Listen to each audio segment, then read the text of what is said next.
বাংলাদেশের মসজিদ থাকবে, মাদ্রাসা থাকবে, দাড়ি থাকবে, টুপি থাকবে, দাড়ির উপরে কেউ আক্রমণ করতে পারবে না, টুপিকে ছিনিয়ে কেউ নিতে পারবে না, ইসলামের বাইরে কেউ আইন পাস করতে পারবে না।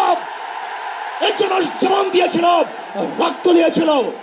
দ্বিতীয়বার দাড়ি টানবে এই দৃশ্য দেখার জন্য মানুষ রক্ত দেয় নাই।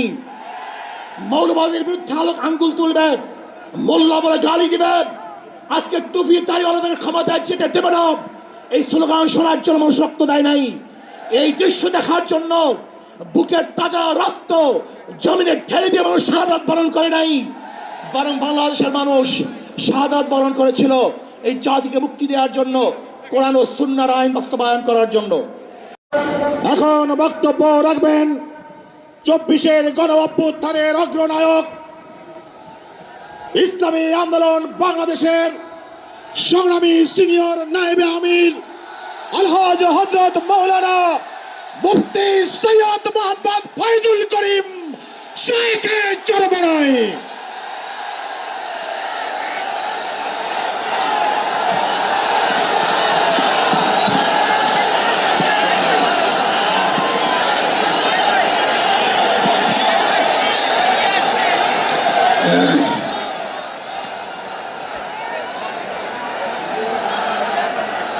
আসসালামু আলাইকুম ওয়া রাহমাতুল্লাহি ওয়া বারাকাতুহু।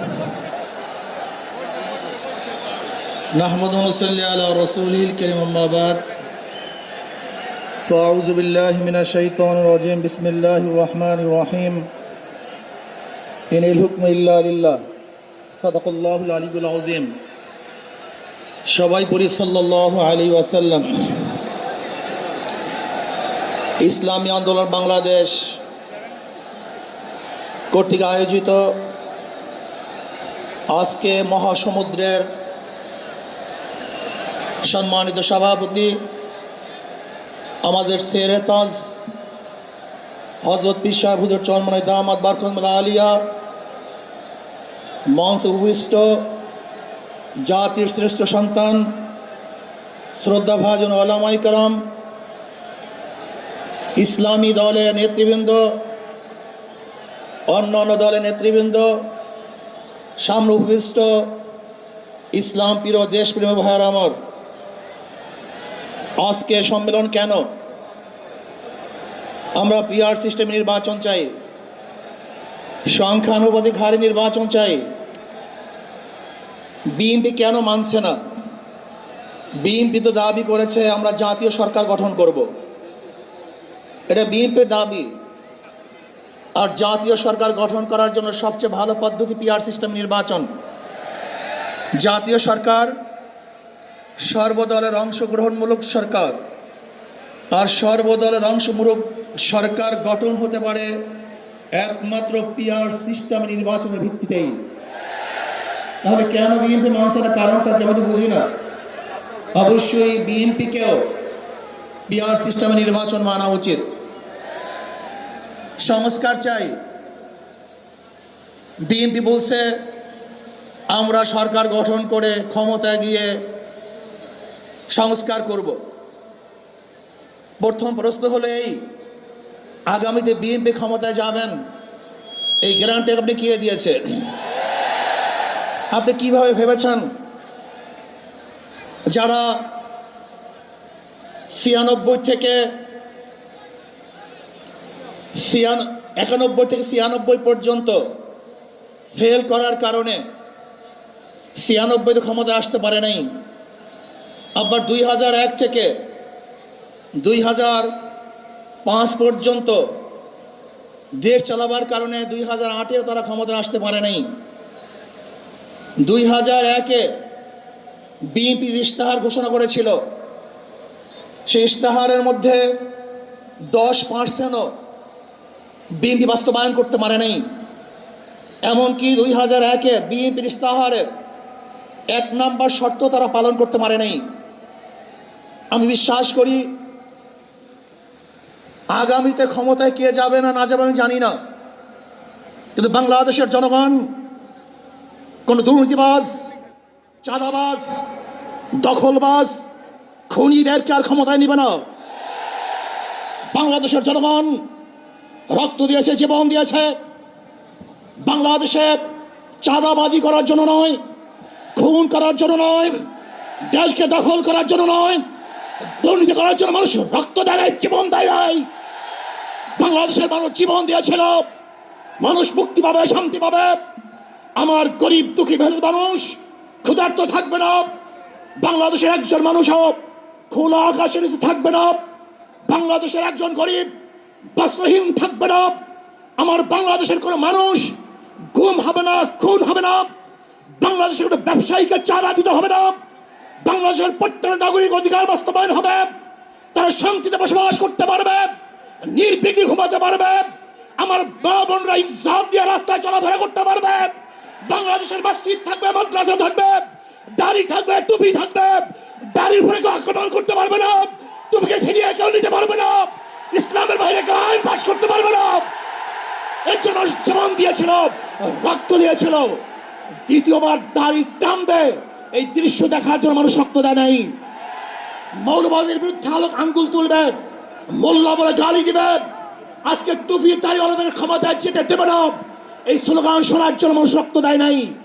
এই দৃশ্য দেখার জন্য বুকের তাজা রক্ত জমিনে ঢেলে দিয়ে মানুষ শাহাদাত বরণ করে নাই, বরং বাংলাদেশের মানুষ শাহাদাত বরণ করেছিল এই জাতিকে মুক্তি দেওয়ার জন্য, কোরআন ও সুন্নাহর আইন বাস্তবায়ন করার জন্য। বাংলাদেশের মানুষ ওই ভারতের গোলামি করার জন্য রক্ত দেয় নাই। বাংলাদেশের মানুষ ভারত আমাদের দেশে কর্তৃত্ব নেতৃত্ব করবে, আমেরিকা আমাদের দেশে কর্তৃত্ব নেতৃত্ব করবে, এর জন্য বাংলাদেশের মানুষ জীবন দেয় না, রক্ত দেয় নাই। বাংলাদেশের মানুষ সাধন, তারা নিজেরা আইন প্রণয়ন করবে, নিজেরা সংসদ পরিচালিত করবে, তারা নিজেদের পায়ে দাঁড়াবে। বাংলাদেশের মানুষ জীবন দিতে পারে, কিন্তু কারো গোলামি করতে পারে না। প্রিয় ভাইয়েরা আমার, আমি বিশ্বাস করি আজকে মঞ্চে যারা আছেন, যদি আমরা মুনাফিকি না করি, মঞ্চে যারা আছে যদি মুনাফিকি না করি, মুখের এবং কাজের কথা যদি একসাথে থাকেন, মুখের সাথে কাজের যদি মিল থাকেন, আমি এই লক্ষ জনতার সামনে কসম করে বলতে পারি আগামীতে ক্ষমতায় যাবে ইসলাম, ক্ষমতায় যাবে ইসলাম, কোনো সন্দেহ নাই।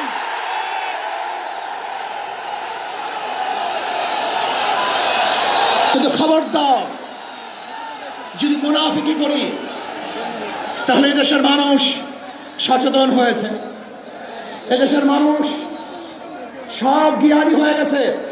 বিশ্বাস করবেন না, একজন রিক্সাওয়ালা, ঠেলাওয়ালা, কুলি মজদুরের বক্তব্য শুনলে আমরা আশ্চর্য হয়ে যাই বাংলাদেশের মানুষ কত সচেতন, তারা কত সচেতন হয়েছে। যদি আমরা মুনাফিকি না করি, যদি আমরা ঐক্যবদ্ধ থাকি, বাংলাদেশে একটা বাক্স ইসলামের নামে দিতে পারি। যেরকম আমেরিকা এবং ওই জারস ইসরায়েল ইরানের আক্রমণ করে ভেবেছিল মুহূর্তের মধ্যে নিচ্ছিন্ন করে দিবে, কিন্তু আক্রমণ করার পরে দেখেছে ইরানের গুহার থেকে কোথার থেকে বোম মিজাইল চলে আসছে। আমেরিকা এবং ইসরায়েল যেরকম অনুভব করতে পারে নাই, বাংলাদেশের বুকে যদি একটা বাক্স দেওয়া হয়, বাংলাদেশের ঘরের থেকে এমন মিসাইল বের হবে, এমন বোমা বের হবে, গোটা বাংলাদেশ থেকে, গোটা দুনিয়া থেকে ইসলামের দুশ্মনকে ধ্বংস করে ফেলবে ইনশাআল্লাহ। ঐক্য হন, মুনাফিকি করবেন না, একসাথ হন, ঐক্যবদ্ধ হন। এইটা আমার মেসেজ থাকবে।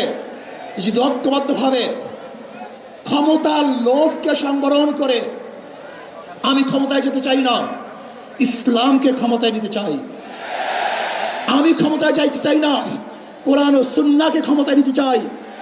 যদি আদর্শ লালন করেন, এই নীতি আদর্শ যদি গ্রহণ করেন, ইনশাআল্লাহ নাসরুম মিনাল্লাহি ফাতহুন করিব, অবশ্যই সাবিরিন। সেই দিন আসতেছে, আমি দেখতেছি, মনে হয় আমার চোখের সামনে আমি দেখতেছি। ওই সংসদের মধ্যে কলেমার কথা হবে, কোরআন ও সুন্নাহর কথা হবে, লা ইলাহা ইল্লাল্লাহ উচ্চারিত হবে। গোটা বাংলাদেশের মানুষ শান্তিতে বসবাস করতে পারবে, জুলুম থাকবে না, অত্যাচার থাকবে না, অবিচার থাকবে না। প্রত্যেকটা মানুষের প্রাপ্তি তাদের ঘরে ঘরে পৌঁছানো হবে। আজকে আমার মা বোনেরা মনে করছে ইসলাম ক্ষমতা আসলে আমাদের অবস্থাটা কি হবে। ইসলাম ক্ষমতা আসলে প্রত্যেকটা মা বোনের ন্যায্য অধিকারকে প্রতিষ্ঠিত করা হবে। ইসলাম ক্ষমতা আসলে আগামী 5-10 বছরের মধ্যে সমস্ত গরিবরা দরিদ্র সীমার উপরে চলে যাবে।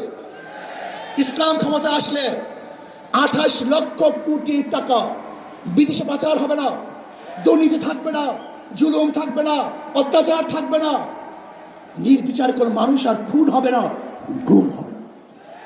ইসলাম ক্ষমতা আসলে শ্রমিকদেরকে তাদের অধিকার আদায়ের জন্য রাস্তায় নামার কোনো প্রয়োজন হবে না। ইসলাম ক্ষমতা আসলে কৃষক, শ্রমিক, মজদুররা তাদের অধিকারকে প্রতিষ্ঠিত করার জন্য ইসলামী সরকার তাদেরকে নিয়ে কমিটি গঠন করে তাদের প্রাপ্তি তাদের কাছে পৌঁছায় দেবে। আসুন, ইসলামী হুকুমাত কায়েম করার জন্য আমরা চেষ্টা করব। আজকে আমাদের এই জনসভায় যশোর থেকে আমার কিছু ভাই আসার সময় তারা অ্যাক্সিডেন্ট হয়ে শাহাদাত বরণ করেছে। আল্লাহ তাদেরকে জান্নাতুল ফেরদাউস দান করেন। আমার অনেক ভাইয়ের আহত অবস্থায় আছে, আল্লাহ পাক তাদেরকে সুস্থ করে দেন। আসুন, আজকে জনসমুদ্রে আমরা আসছি, আমাদের টাকা নাই, পয়সা নাই, নিজের পয়সা দিয়ে এসছি, নিজের খানা খেয়েছি। এই জাতিকে, এই দলকে, এই কাফেলাকে গোটা দুনিয়ার কোনো প্রশক্তি পরাজয় করতে পারবে না, থামিয়ে রাখতে পারবে না। অবশ্যই ইনশাআল্লাহ আমরা বিজয় হব। আল্লাহ আমাকে এবং সবাইকে ইসলাম হুকুমাত কায়েম করার তৌফিক দান করেন। আমা আলাইনা ইল্লাল বালাগ। আসসালাম।